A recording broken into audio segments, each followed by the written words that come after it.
मित्रांनो नमस्कार. आता रात्रीचे वाजले 3. तुम्ही म्हणसाल की इतक्या अंधारात इथं हा एकटा काय करायला. ॲक्च्युली मी घरातच बसलेलो होतो. तुम्ही बघू शकता हे पुस्तक अंत अस्ति प्रारंभ, the end is the beginning, हे पुस्तकाचा शेवट मी केला आहे. रात्रीचे 3 वाजले. सांगण्याचा मुद्दा म्हणजे असा आहे की वैभव ढोसरांनी इतकी व्यवस्थितरित्या या पुस्तकाची मांडणी केली. सर्वसाधारण जे काही लहान मुलं त्यांना पण समजेल या पद्धतीने याची मांडणी केलेली. आणि हे पुस्तक एवढं काही अप्रतिम माणसाच्या मनाला छेदणार आहे. माणसाच्या मनात एक नवीन ऊर्जा, नवीन ताकद, नवीन कॉन्फिडन्स तयार करून देणारं पुस्तक. आत्तापर्यंत जेवढे काही पुस्तकं वाचले असतील त्या पुस्तकामधलं अव्वल दर्जाचं हे पुस्तक म्हणता येईल. सरांना एकच म्हणायचं आहे, वैभव सर तुम्ही हे पुस्तक थोडंसं आमच्या आयुष्यात खूप लेट आलं.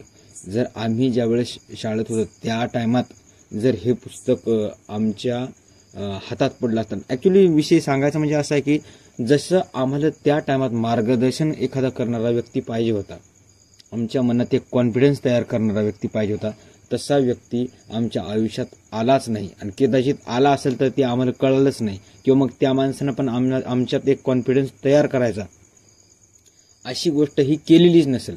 त्यामुळेच कुठंतरी एक थोडंसं आम्ही कमी पडलो म्हणा, किंवा मग सर्वांडिंग एरिया कमी पडला म्हणा, असं झालं असेल. पण सर तुमच्या पुस्तकानं आमच्या मनात एवढा कॉन्फिडन्स भरून दिला आणि एवढं काही नवनवीन गोष्टी सांगितल्या की त्या गोष्टी इतरत्र वाचनात तर काही मिळाल्याच, पण तुमच्या शब्दाची शैली किंवा मग या पुस्तकानं एक वेगळंच काहीतरी आम्हाला एक वेगळं करून दाखवण्याची एक उमेद तयार केलेली आहे.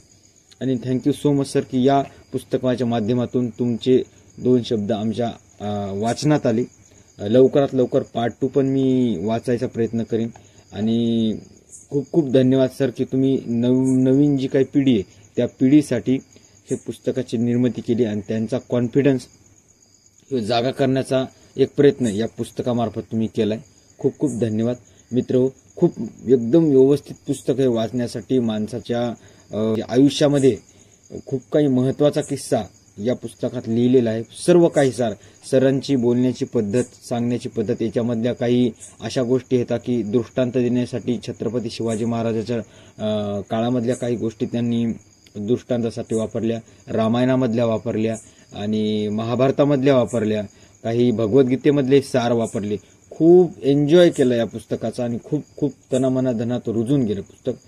तर चला आपण एका नवीन व्हिडिओमध्ये भेटू. खूप रात्र झाली, झोप तर खूप येऊ लागली, पण या पुस्तकानं माझी सगळी झोप काही हिरावून घेतली. तर चला थोडासा आराम करतो. तुम्ही पण आराम करा. Tata, bye bye, take care, स्वतःची काळजी घ्या. Good night. आपण भेटू एखाद्या व्हिडिओमध्ये.